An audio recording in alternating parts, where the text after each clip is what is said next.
Discovery and deception. The myriad Alliance vessels appeared in Earth's skies on a clear spring morning, their crystalline ships refracting sunlight into prismatic rainbows across major cities worldwide. Global communications broadcast the arrival continuously, showing smiling diplomats greeting the tall, elegant aliens whose iridescent skin shimmered with each graceful movement. Dr. Elena Reyes watched the broadcast from her laboratory at the International Xenobiology Institute in Geneva, her dark eyes narrowed with professional curiosity. As Earth's leading xenobiologist, she had spent her career theorizing about alien life. Now she would study it firsthand. "They're beautiful," her assistant remarked, staring at the screen where a myriad representative was addressing the United Nations. "Yes," Elena agreed, though something about their fluid movements unsettled her. Too beautiful, perhaps. Within days, Elena received clearance to conduct the first biological assessment of the visitors. The myriad representative, who called himself Ambassador Luminar, sat patiently as she collected tissue samples and conducted non-invasive scans. "Our peoples have much to offer each other," Luminar said, his voice melodic and soothing. "The Myriad Alliance spans 17 systems. We had eliminated disease, hunger, and environmental degradation. All these solutions we offer freely to humanity." Elena nodded politely while focusing on her readings. "Very generous. What do you hope to gain from this relationship?" Luminar's faceted eyes sparkled. "Companionship, new perspectives. The universe can be a lonely place without friends." That night, analyzing the samples in her private lab, Elena found something strange. The myriad cellular structure contained trace proteins that shouldn't exist in their claimed evolutionary pathway. More disturbing, their digestive enzymes showed specialization for breaking down proteins that looked suspiciously similar to human biochemistry. "This doesn't align with their story," she muttered, comparing her findings to the myriad's own biological data they had shared with Earth scientists. Across the Atlantic, Commander Marcus Chen of the United Earth Defense Force stood at attention as myriad engineers demonstrated their revolutionary propulsion technology. As head of security for the North American Cooperation Zone, Marcus had been tasked with facilitating the technological exchange. "With these modifications, your ships can reach Alpha Centauri in days rather than decades," the myriad engineer explained. "Incredible," General Harris responded. "And you're simply giving us this technology." "We believe in uplifting promising species," the alien replied. "Your creativity and resilience impressed us from our first observations." Later, reviewing security footage of the myriad vessels' comings and goings, Marcus noticed something odd. The cargo manifests didn't match the actual loading operations. The aliens were bringing in empty containers and loading full ones, containers kept at sub-zero temperatures. 3 months after first contact, the first human delegation departed for myriad worlds. Thousands volunteered for cultural exchange and work programs on alien planets. Earth's economy boomed with new technologies, and environmental crises began to recede with myriad remediation techniques. "We've entered a golden age," Earth's Secretary General announced. "The Myriad Alliance has lifted humanity to the stars." Elena wasn't celebrating. A former colleague who had joined the first science mission to the myriad homeworld had sent her an encrypted message, then disappeared from all communications. The message was brief. "Something wrong here. Humans missing. Official explanation doesn't match numbers. Investigating further." When Elena inquired through official channels, she was told her colleague had been relocated to a deep space research station. No direct communication was possible due to quantum interference. Elena began collecting data on all human colonists and delegates. The patterns were disturbing. People disappeared regularly, always explained away with accidents, relocations, or communication failures. Her secure terminal chimed with an anonymous message request. Against protocol, she accepted. Commander Marcus Chen's face appeared, his expression grim. "Dr. Reyes, we need to talk." "Not here. Not on any official channel." They met in an old Swiss cafe, both taking precautions to ensure they weren't followed.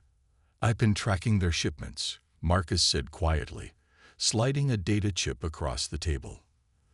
"Those refrigerated containers, they're going out full and coming back empty." Elena shared her biological findings. Their digestive system is perfectly adapted to process human tissue. Too perfect for a species that supposedly evolved 17 light-years away. "You think they're—" Marcus couldn't finish the sentence. "I think we need proof," Elena replied firmly. They began building a network of like-minded individuals, scientists, military personnel, engineers, and colonists with missing loved ones. They communicated through old-fashioned methods the myriad couldn't monitor, gathering evidence and preparing for the moment they would need to act. 6 months after first contact, Elena received a heavily encrypted video file from the Europa colony.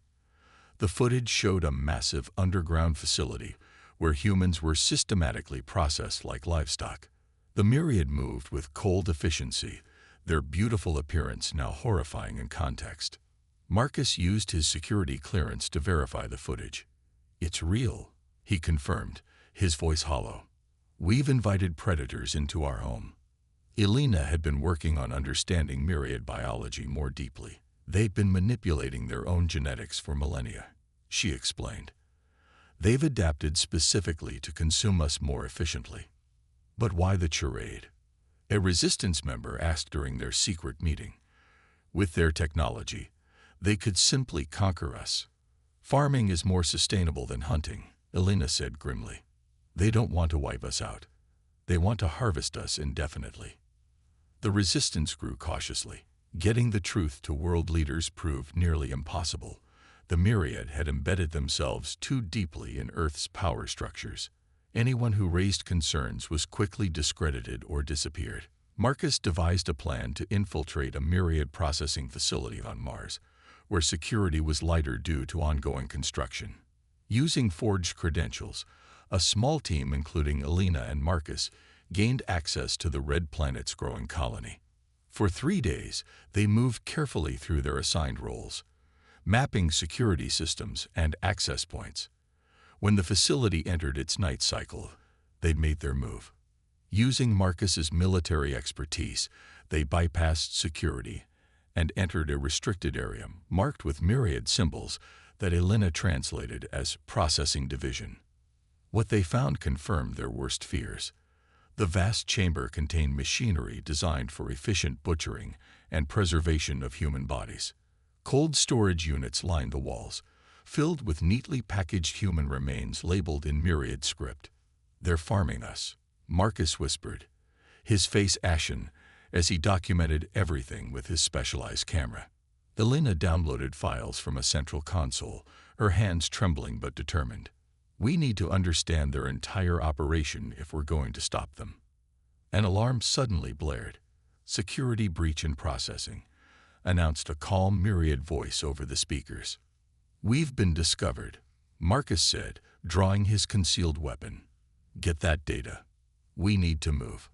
As they rushed toward their exit route, Elena glanced at the information streaming across her device.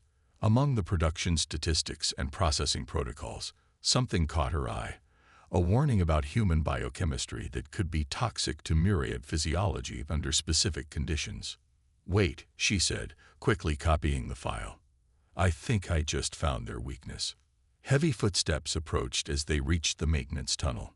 Marcus positioned himself to cover their retreat. "Get that information back to Earth," he ordered. "No matter what happens here, people need to know the truth." Elena hesitated, reluctant to leave him. "Go," Marcus insisted as the first myriad security forces rounded the corner, their beautiful faces now masks of cold purpose. Humanity depends on it. Resistance and retribution. Elena barely escaped Mars with the vital data. 3 members of their team didn't make it, including Marcus. The official story claimed they were extremists who had sabotaged life support systems, killing themselves in a failed terrorist attack.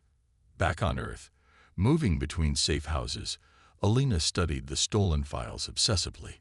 The myriad vulnerability she had glimpsed wasn't just real, it was their greatest secret. They're allergic to a compound our bodies produce naturally, she explained to the resistance leadership gathered in an abandoned mining facility, a specific protein that occurs in human tears. It's harmless to us, but to them, it's toxic when aerosolized. They've been genetically modifying themselves to overcome this weakness, but they haven't succeeded yet. So they cry when they eat us, someone asked bitterly. No, they've evolved without tear ducts. That's why they're vulnerable, Elena replied. Their respiratory system has no defense against this protein. It causes their tissues to break down rapidly. Dr. Samuels, a biochemist who had joined the resistance after his daughter disappeared on a Myriad exchange program, leaned forward. Can we synthesize this protein in large quantities? With the right equipment, yes, Elena confirmed. But delivery is the problem.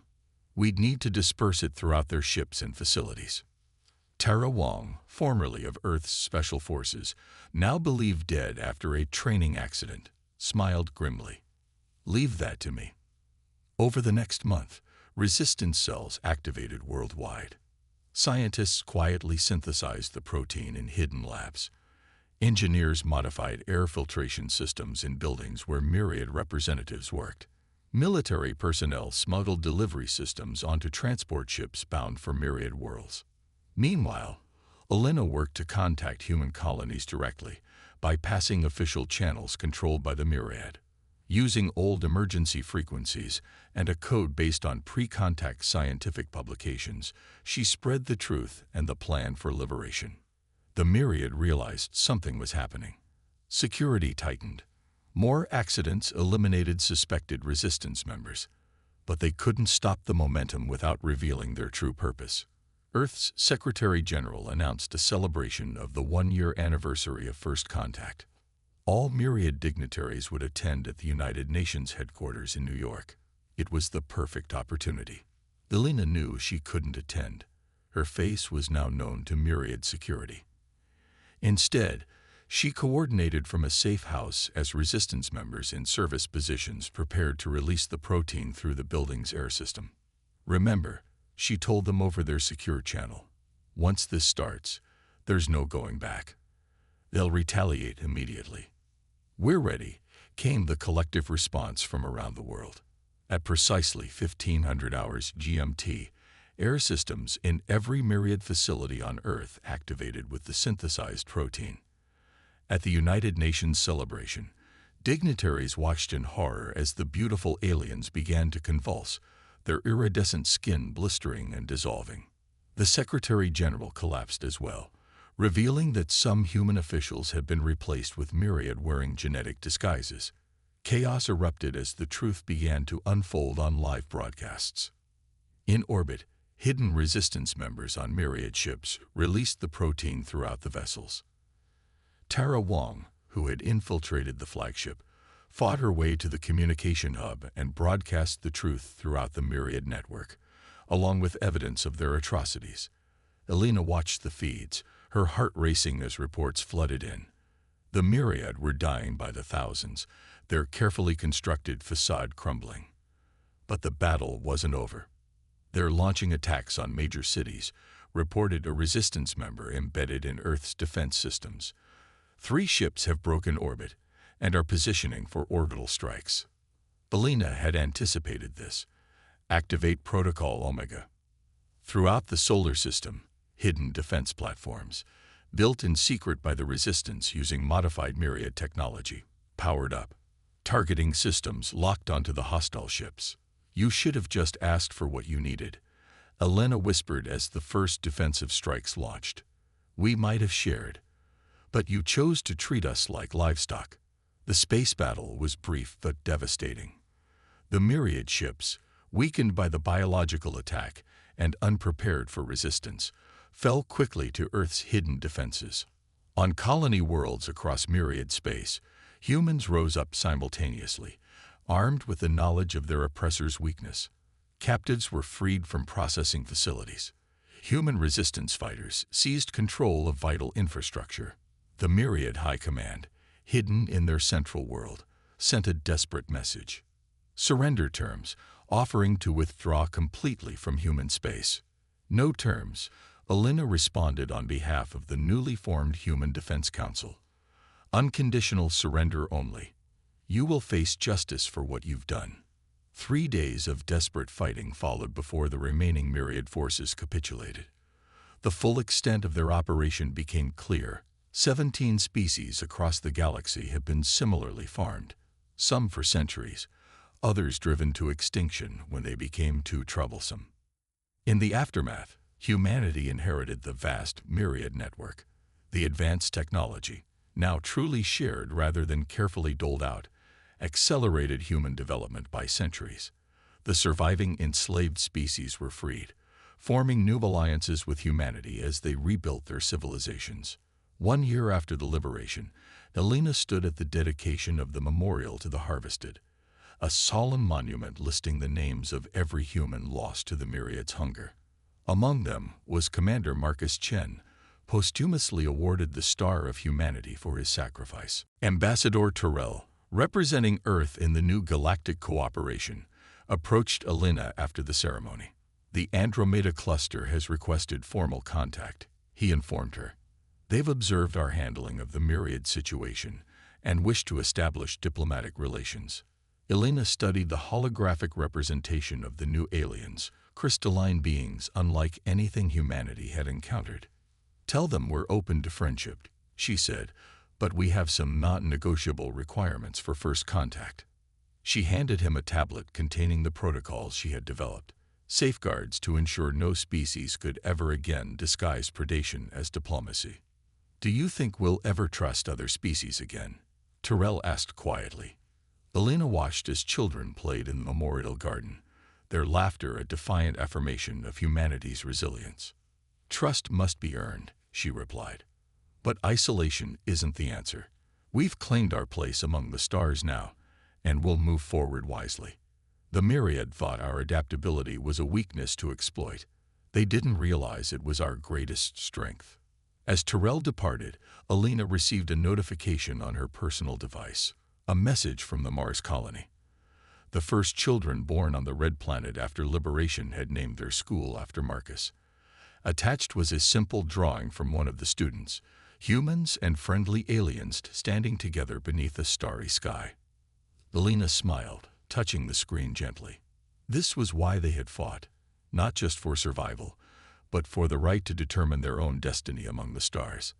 The predators had wanted docile prey, but instead they had awakened a force that would reshape the galaxy.